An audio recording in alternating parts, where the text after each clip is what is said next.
Hello दोस्तों, welcome back once again to our channel billion education. My name is Yash और आज हम पढ़ने वाले हैं IUPAC nomenclature of substituted benzene. अब ये सब्स्टिट्यूटेड बेंजीन क्या होता है, तो जिन्हें नहीं पता उन्हें मैं बता दूं, ये बेंजीन है और इसमें जब कोई ग्रुप लग जाता है, मान लीजिए ये लग गया मिथाइल और मान लीजिए यहाँ पे कोई लग गया ब्रोमीन, तो ऐसे को हम कहेंगे सब्स्टिट्यूटेड बेंजीन। इस पे एक ग्रुप भी लगा हो सकता है या फिर एक से ज्यादा भी लगे हुए हो सकते हैं। तो ऐसे बेंजीन का हम आज नाम लिखना सीखेंगे। और कौन सा नाम साथियों? IUPAC nomenclature. तो सबसे पहले स्टार्ट करेंगे mono substituted benzene. The IUPAC name of mono substituted benzene is obtained by placing the name of substituent as prefix to the parent skeleton which is benzene. तो जो सब्स्टिट्यूएंट है, जैसे मैंने अभी थोड़ी देर पहले बेंजीन रिंग को मिथाइल लगाया था, मिथाइल, तो उसे कहेंगे मिथाइल बेंजीन। ओके, तो बेंजीन जो है वो पेरेंट नाम होगा और कब बेंजीन एज अ सब्स्टिट्यूएंट होगा वो भी हम डिस्कस करेंगे। ठीक है, तो देखिए यहाँ पे ये है क्लोरीन अटैच ऑन बेंजीन, तो इसका नाम हो गया क्लोरोबेंजीन, इसका नाम हो गया नाइट्रोबेंजीन। ये NO2 ग्रुप है जिसे हम कहते हैं नाइट्रो। ठीक है, और ये है ब्रोमीन, इसे हम कहते हैं ब्रोमोबेंजीन। ये है आयोडीन, इसे हम कहते हैं आयोडोबेंजीन। और ये टर्शरी ब्यूटाइल बेंजीन। कैसे? ये देखिए, एक कार्बन, दो कार्बन, तीन कार्बन और चार कार्बन। चार कार्बन मतलब ब्यूट है। और टर्शरी कैसे? क्योंकि ये जो सेंटर वाला कार्बन जो बेंजीन रिंग को अटैच है, ये एक, दो और तीन ग्रुप से अटैच है, इसीलिए इसे हम क्या कहते हैं? Tertiary. Some mono substituted benzene have trivial name. Okay, कुछ मोनो सब्स्टिट्यूट बेंजीन है जिनका ट्रिवियल नेम है। What do mean by trivial name? Common name. Okay, और कॉमन नेम के बारे में हम ऑलरेडी चर्चा कर चुके हैं। एक ऐसा नाम जो सोर्स के ऊपर डिपेंड करता है या फिर उनके सिंथेसिस के ऊपर डिपेंड करता है, मतलब कोई एज सच स्पेसिफिक कोई इंटरनेशनल कम्युनिटी द्वारा उसको नाम नहीं दिया गया है, which may show no resemblance with the name of the attach substituent. मतलब सब्स्टिट्यूएंट अटैच है बट फिर भी उसका कुछ अलग ही नाम है। जैसे कि मिथाइल बेंजीन को हम टोलीन बोलते हैं, अमाइनो बेंजीन को एनिलीन बोलते हैं। टोलीन कब? जब बेंजीन के ऊपर मिथाइल ग्रुप अटैच हो। जब बेंजीन के ऊपर NH2 ग्रुप हो तो उसे हम क्या कहते हैं? एनिलीन। और जब बेंजीन के ऊपर OH ग्रुप हो तो इसे हम अल्कोहल नहीं, instead we call it as a phenol. ये बहुत इंपॉर्टेंट है, याद रखना। The common names written in the bracket are also used universally and accepted by IUPAC। जो इनके नाम ब्रैकेट में लिखे गए हैं, ये कॉमन नाम, जैसे मिथाइल बेंजीन का नाम टोलीन है, अमाइनो बेंजीन का नाम एनिलीन है और हाइड्रोक्सी बेंजीन का नाम फिनॉल है, और ये IUPAC में भी लिखे जाते हैं। ठीक है, मतलब ऐसे कुछ कॉमन नेम जिसे हम IUPAC में भी लिखते हैं। समझ में आया? जैसे किसी का नाम है अनिल, ओके, या फिर उसे लोग बुलाते हैं चिंटू, तो उसका जो चिंटू नाम है ना, वो उतना ही फेमस है जितना अनिल फेमस है। तो चिंटू को स्कूल में भी चिंटू बुलाते हैं, घर पे भी चिंटू बुलाते हैं, तो सर अनिल अनिल भी है, दोनों। चिंटू इतना फेमस हो गया कि उससे लोगों को अनिल के बारे में पता चला। अब आप समझ सकते हैं। ठीक है, तो IUPAC में इसको लेते हैं। मिथॉक्सी बेंजीन, ये देखिए, ये पूरे ग्रुप को क्या बोलते हैं? मिथॉक्सी। और ये हो गया बेंजीन। ये क्या हो गया? बेंजल्डिहाइड। ये बेंजीन हो गया और ये अल्डिहाइड। और ये हो गया बेंजोइक एसिड। ये क्या हो गया? Benzoic acid. ठीक है, अब यहाँ पे एक बहुत इंपॉर्टेंट चीज बताना चाहूंगा मैं आपको। जब भी साइक्लिक सिस्टम के साथ ऐसे, या फिर बेंजीन रिंग वाले साइक्लिक सिस्टम 3 रिंग का भी होता है, कार्बन कंटेनिंग फंक्शनल ग्रुप, ऐसे फंक्शनल ग्रुप जिनके अंदर ऑलरेडी क्या होता है? कार्बन, जैसे अल्डिहाइड हुआ, जैसे कार्बोक्सिलिक एसिड हुआ। समझ में आया? तो इनके लिए एक स्पेशल नाम भी यूज होता है, जैसे इसे आप कह सकते हो बेंजीन कार्बल्डिहाइड। क्या यूज कर सकते हो? बेंजीन कार्बल्डिहाइड। और इसे हम लोग क्या बोल सकते हैं? Benzene carboxylic acid. Carboxylic acid, देख रहे हो, एक स्पेशल प्रीफिक्स यूज कर रहे हैं, कार्ब। समझ में आया? हालांकि इसे प्रीफिक्स बोलना गलत होगा, ये बेंजीन के बाद यूज हो रहा है, तो ये एक टाइप का सफिक्स में एडिशन है, इसीलिए इसे स्पेशल नेम भी कहते हैं। ये सेक्शन आप IIT JEE और नीट में ज्यादा देखते हो। If the alkyl substituent is larger than benzene ring, मतलब जो सब्स्टिट्यूएंट है उसमें number of carbon benzene ring से ज्यादा है, जैसे कि बेंजीन में 6 कार्बन होते हैं, और अगर कोई सब्स्टिट्यूएंट है जिसमें 7 या फिर उससे भी ज्यादा कार्बन एटम है, तो the compound is named as phenyl substituted alkane. तो हम बेंजीन को क्या मान देंगे, सब्स्टिट्यूएंट, और उसको नाम क्या दे देंगे, फिनाइल। तो ये देखिए, ये 1 पोजीशन, ये 2 पोजीशन, ये 3, ये 4, ये 5, ये 6 और ये 7 हो गया। तो कौन से पोजीशन पे फिनाइल है, सेकेंड पोजीशन पे, और लॉन्गेस्ट चेन का नाम क्या हो गया, हेप्टेन हो गया। बट एक आप केस अगर देखोगे तो इसमें देखिए 1 2 3 4 5 6 6 ही कार्बन है, और बेंजीन के अंदर भी 6 ही कार्बन है, 1 2 3 4 5 6। तो ये तो टाई हो गया। तो ऐसे केस में हम जो साइड चेन है उसको पेरेंट मान लेते हैं। क्या मान लेते हैं, पेरेंट मान लेते हैं। समझ में आया। और ओ गलत बोल दिया, साइड चेन को सब्स्टिट्यूएंट मान लेते हैं। क्या मान लेते हैं, सब्स्टिट्यूएंट। बट अगर ऐसा केस होता तो, ऐसा केस होता तो बोलो, ऐसा केस होता तो, और इस पे 6 कार्बन अटैच होते तो, इस पे अगर 6 कार्बन अटैच होते तो इसका आंसर आप नीचे कमेंट बॉक्स में लिखोगे, जिससे मुझको पता चलेगा कि मेरे स्टूडेंट कितने कीन ऑब्जर्वर हैं, क्योंकि ऐसे केसेस का नाम मैं ऑलरेडी साइक्लिक हाइड्रोकार्बन में सिखा चुका हूँ। ठीक है, तो देखते हैं आप कितने अटेंटिव हो, नीचे कमेंट बॉक्स में जरूर लिखना, तो हमें भी पता चले कि कौन हमारे सब्सक्राइबर्स में पढ़ने वाले बच्चे हैं। ऐसे तो बहुत सारे लोग आते हैं, वीडियो को स्टार्टिंग में 2-3 मिनट देखते हैं और छू हो जाते हैं, बट कुछ कुछ होते हैं जो सीरियस प्रिपरेशन करते हैं, ओके, और पूरा एंड तक देखते हैं और सब कुछ सीख के जाते हैं। Benzene ring can as well be considered as substituent when it is attached to an alkane with a functional group। अब देखिए यहाँ पे ये अल्केन है लेकिन ये एज अ फंक्शनल ग्रुप हो गया, तो यहाँ पे इसको नंबर देंगे 1, इसको 1 नंबर दिया, इसको 2 दिया, उसको 3 दिया। 3 पे क्या आ गया, फिनाइल, और 1 पे क्या है, क्लोरो। तो अल्फाबेटिकली पी बाद में आता है, सी पहले आता है, तो सी का पोजीशन के साथ 1 क्लोरो, और 3 पे क्या है, फिनाइल। तो 3 का पोजीशन मतलब फिनाइल का पोजीशन 3 है, तो 3 फिनाइल, और कितने कार्बन है, 3 कार्बन, तो इसे बोल दिया प्रोपेन। ओके, आगे देखिए, ये CH2 और ये OH और ये फिनाइल, तो इसे क्या कहेंगे, फिनाइल मिथेनॉल। क्या कहेंगे, फिनाइल मिथेनॉल कहेंगे, या फिर इसका नाम क्या हो जाएगा, बेंजाइल अल्कोहल।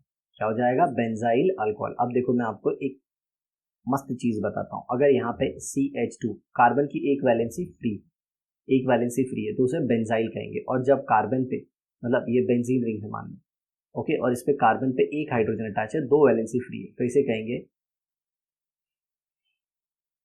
बेंजल। क्या कहेंगे, बेंजल। और अगर ये बेंजीन रिंग है और इस पे कार्बन की तीनों वैलेंसी फ्री है, मतलब हाइड्रोजन या फिर उसके अलावा कोई दूसरे ग्रुप आएंगे, मतलब हाइड्रोजन के अलावा कोई दूसरे ग्रुप आएंगे, तो उसे हम कहेंगे बेंजो। तो अगर एक हाइड्रोजन कम होगा, मतलब CH3 से एक हाइड्रोजन कम होगा तो बेंजाइल, 2 हाइड्रोजन कम हो जाएगा तो बेंजल, या फिर एक भी हाइड्रोजन नहीं होगा तो बेंजो, या फिर बोलते हैं ना सारे हाइड्रोजन कम हो जाएंगे तो बेंजो। तो याद रखना, CH2 है बेंजीन के ऊपर तो बेंजाइल, CH है तो बेंजल, और सिर्फ C है तो बेंजो। मेरे दोस्त आया समझ में। चलो नेक्स्ट देखते हैं।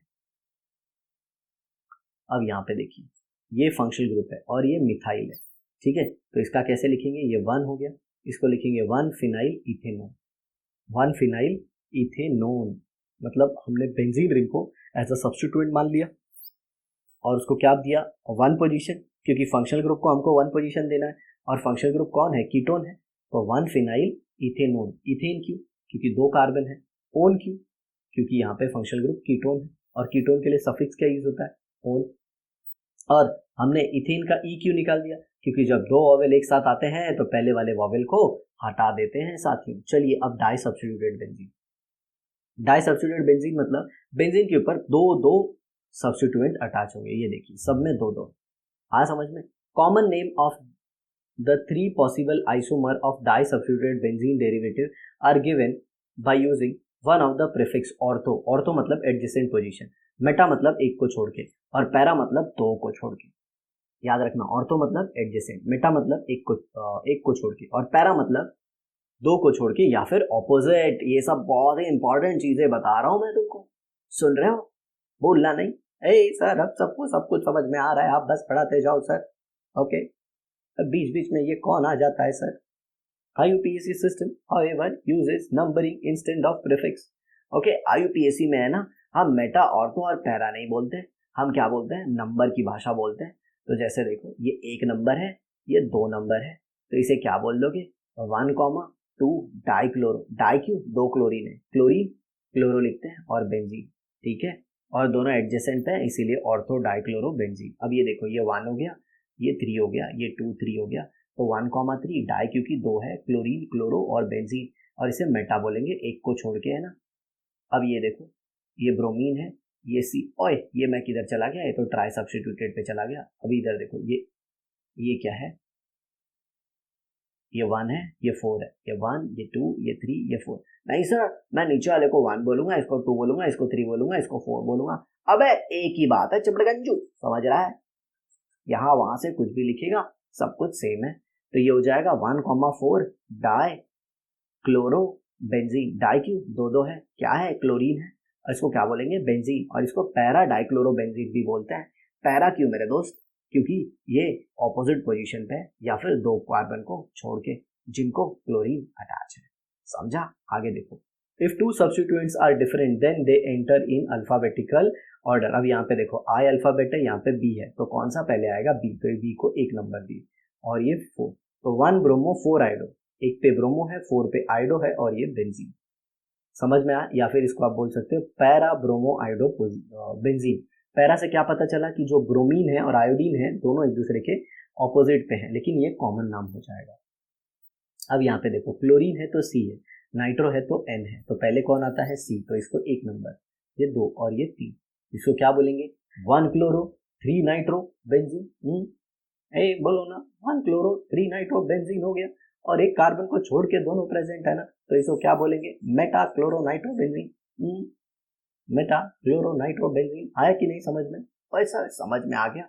आगे देखो, if one of the two group, ध्यान से सुनियो, if one of the two group gives special name to the molecule then the compound is named as derivative of that special compound। Okay, अगर 2 group में से कोई एक compound को special नाम देता है तो हम दूसरे सब्स्टिट्यूएंट को स्पेशल का ही पार्ट मानते हैं। जैसे मैं आपको देता हूँ, ये देखो, मान लो ये OH है और यहाँ पे Br है, तो इसको हम लोग स्पेशल नाम देते हैं, क्या, फिनॉल, तो इसको क्या बोलेंगे, 2 ब्रोमोफिनॉल। क्या बोलेंगे, 2 ब्रोमोफिनॉल, और कॉमन नाम क्या हो जाएगा इसका, ऑर्थो ब्रोमोफिनॉल। अब समझ में आया, जब 2 सब्स्टिट्यूएंट हो और किसी उसमें एक सब्स्टिट्यूएंट के साथ जो बेंजीन रिंग है अगर उसको स्पेशल नाम मिलता है तो दूसरे सब्स्टिट्यूएंट को हम उसका पार्ट मान लेंगे। समझ में आया, अरे सर सब कुछ समझ में आ रहा है। चलो आगे देखते हैं, ये देखो ये पूरे पार्ट का नाम क्या है, एनिलीन है, आया ना, तो इसको बोल देंगे 2 क्लोरो एनिलीन या फिर ऑर्थो क्लोरो एनिलीन। अब ये देखो इस पूरे को क्या बोलते हैं, इसको टोलीन बोलते हैं, इसको क्या बोलते हैं, टोलीन। तो ये कौन से पोजीशन पे है, 1 2 3, तो 3 नाइट्रोटोलीन, या फिर एक कार्बन को छोड़ के तो क्या बोलोगे, मेटा बोलोगे। आया समझ में, हाँ सर, अच्छा है, सब कुछ समझ में आ रहा है। मतलब बगल बगल में होता है तो ऑर्थो, यस, एक को छोड़ के होता है तो मेटा, और अपोजिट होता है तो पैरा, या फिर 2 को छोड़ के। एकदम सही समझे। ये देखो मैंने जो एग्जाम्पल दिया था वही ले लिया इन लोगों ने, लेकिन यहाँ पे ब्रोमीन को कौन से पोजीशन पे लगा दिया, 4, तो 4 ब्रोमोफिनॉल, या फिर इसको बोल सकते हो पैरा ब्रोमोफिनॉल। ओए सही है, मजा आ गया, सब कुछ समझ में आ रहा है। नेक्स्ट देखते हैं try substituted benzene. Try substituted benzene मतलब क्या, एक ही बेंजीन पे 3 ग्रुप हो जाएंगे। मतलब ये अगर बेंजीन है तो A भी आएगा, B भी आएगा, और कहीं पे C आएगा, मतलब 3 आएंगे, ठीक है। Number are use to indicate their relative position, मतलब हम लोग इसमें क्या यूज करेंगे, नंबर्स को यूज करेंगे। The alphabetical order and lowest locant rule, मतलब अगर अल्फा उनके पोजीशन कॉमन हो रहे हैं तो हम उनका नाम जो है अल्फाबेटिकल ऑर्डर में लिखेंगे, बट सबसे ज़्यादा प्रायोरिटी इन दोनों में भी हम लोकेशन को देंगे, ठीक है। In some cases common name of benzene derivative is taken as parent compound, वो तो मैंने आपको बताया। जैसे कि 2 सब्स्टिट्यूएंट के केस में हो रहा था ना, फिनॉल और इनके, वैसे ही 2 से ज़्यादा सब्स्टिट्यूएंट होंगे तभी भी हम लोग एक अगर स्पेशल नाम है तो उसको लेके बाकी के नाम लिख देंगे, ठीक है। अब ये देखिए यहाँ पे आ गया 1, ये आ गया 2 और ये आ गया 4, तो 1 2 4 ट्राइब्रोमोबेंजीन। अब एक लड़का बोलता है सर क्या मैं इसका नाम ऐसे लिख सकता हूँ, ये 1 हो गया, ये 1 हो गया, ये 3 हो गया, और ये 4 हो गया। सर 1 3 4, भाई देख तेरा लोकेंट बड़ा हो रहा है, पहला तो कॉमन है, लेकिन दूसरा देख 3 हो गया, यहाँ पे 2 है। सर मैं एक बताता हूँ सर, मेरा वाला देखो सर, मैं जो बोल रहा हूँ सर, ऐसे कर देते हैं, ये 1 हो जाएगा सर, ये 2 हो जाएगा, ये 3 हो जाएगा, ये 4, ये 5 हो जाएगा सर। तो 1 2 5 सर। अब बोलो, ओए अब देखना, अब ये ज़्यादा हो रहा है, ये 5 वाला ज़्यादा हो रहा है, समझ में आया? तो लोवेस्ट लोकेंट रखना है, मतलब लोकेशन उनका क्या हो सके, जितने कम पे आए उतना अच्छा है। चलो आगे देखते हैं, ये देखो अब इसमें कैसे है, 1 2 3 4, समझ में आया? इसके अलावा कोई दूसरा रखोगे ना तो लोकेंट बड़ा हो जाएगा। तो ये 1 पे क्या है, क्लोरो, 2 और 4 पे क्या है, डाई नाइट्रो।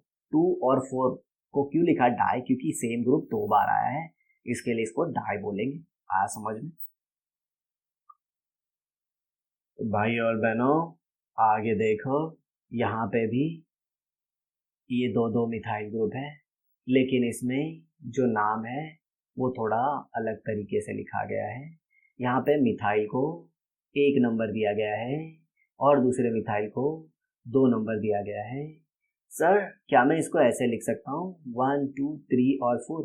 तो बेटा तुम्हारा लोकेंट आ जाएगा 1 3 4, और इन्होंने जो लिखा है उसमें है 1 2 4। तो सर ये देखो 4 4 कॉमन हो गए, बट बेटा जो तुम सोच रहे थे वो बड़ा था, 3 बड़ा है 2 से, तो जितना हो सके उतना लोकेंट को कम करने की कोशिश की जानी चाहिए। तो देखो 4 पे क्या है, ब्रोमो, तो 4 ब्रोमो लिख दिया, और 1 और 2 पे क्या है, मिथाइल, तो 1 और 2 डाई मिथाइल बेंजीन लिख दिया। हाँ सर समझ में आ गया। अब इधर देखो, इधर भी कैसे कर सकते हो। ओके, यहाँ पे क्या कर दोगे, ये मिथाइल है, ये क्लोरीन है, और ये NO2, तो किसी एक को 1 ले लो, तो ये 1 हो गया, ये 2 हो गया, ये 3 हो गया, और ये 4 हो गया। तो क्या आ गया, 1 2 4। तो 2 पे क्लोरीन मतलब C, 4 पे नाइट्रो मतलब N, और 1 पे मिथाइल मतलब M। तो अल्फाबेटिकली MCN में कौन आता है, C आता है, तो 2 क्लोरो आया, फिर कौन आएगा, M, तो 1 मिथाइल आएगा, और फिर 4 नाइट्रो बेंजीन। आई होप आपको पोजीशन दिख रहा है, वरना मैं एक बार वापस लिख देता हूँ। अल्फाबेटिकली C आएगा, और फिर M आएगा, और फिर N आएगा, तो ये फर्स्ट आएगा, फिर ये सेकेंड आएगा, और फिर ये थर्ड आएगा। जी मैं इनके नॉमेनक्लेचर का बता रहा हूँ, अगर आप इनके लोकेशन की बात कर रहे हो तो वो कुछ ऐसा होगा, नंबरिंग यहाँ से स्टार्ट होगी 1 2 3 4। ओके, तो लोकेंट क्या आ रहा है, 1 2 और 4 आ रहा है। इसके अलावा अगर कोई दूसरा आप तरीका ढूंढोगे तो लोकेंट बड़ा आ जाएगा, जिसे हम फॉलो नहीं करेंगे। चलिए दिखा देता हूँ वो भी मैं आपको, कैसे होगा ये। तो यहाँ पे देखिए, अगर मान लीजिए आप ये करते हैं 1 2 3 एंड 4, तो ये देखिए क्या हो गया, 1 3 4 आ रहा है, जबकि पहले केस में हमें कितना आ रहा था, 1 2 4। तो फर्क पड़ रहा है ना, यहाँ पे 3 है, यहाँ पे कितना था, 2 था, समझे? अब इधर देखो, तो इधर तो अब फंक्शनल ग्रुप आ गया, तो आप किसी भी हालत में आपको इसको 1 नंबर देना, तो ये 1 हो गया, 2 हो गया, ये 3 और 4। इसमें कोई दूसरा तरीका नहीं फॉलो कर सकते, क्योंकि OH फंक्शनल ग्रुप है और बाकी सब में ये सारे क्या थे, सब्स्टिट्यूएंट। तो यहाँ पे आ जाएगा 2 क्लोरो 4 नाइट्रो फिनॉल। तो देखिए OH के साथ बेंजीन रिंग को स्पेशल नाम मिलता है, तो इसीलिए इसको क्या बोल दिया गया, नाइट्रोफिनॉल। अब यहाँ पे स्पेशल नाम क्या है, ये नाम एनिलीन, तो इसको क्या बोलेंगे, 2 4 सॉरी 2 3 4 5 6।